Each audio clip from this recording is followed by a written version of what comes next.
আমার জীবন থেকে 2টা বছর নষ্ট করে দিছে। আমি কখনো আপনার জন্য শান্তিতে ক্লাস করতে পারিনি, ক্লাস থেকে বের করে নিয়ে এসছো। একটা ছেলেকে 2টা বছর অপেক্ষা করানোর পরে তার হাতে বিয়ের কার্ডটা ধরে দিচ্ছে, এটা ইম্পর্টেন্ট কথা। তাকায় আছেন কেন বলেন না? 2টা বছর ছটফট করছেন না কথাটা বলার জন্য? এর থেকে অনেক বেশি ছটফট আমি করছি কথাটা শোনার জন্য। আচ্ছা একটু বলেন প্লিজ, আমি শুনে এখান থেকে চলে যাবো, আমি কোনো সিন ক্রিয়েট করবো না। আমার দিকে তাকান। আমি তোমাকে ভালোবাসি।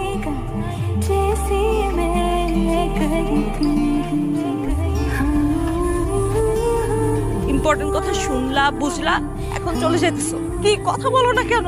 কারণ আমি কিছু বলতে আসিনি, শুনতে আসছিলাম। শুনে ফেলছে। আমি কি করব?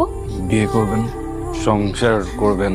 এতগুলা মানুষের সামনে আমি কি বলছি সবাই শুনছে, তারপর আমার বিয়ে হবে তোমার মনে হয়? সরি, ভালো থাকবেন। ওকে।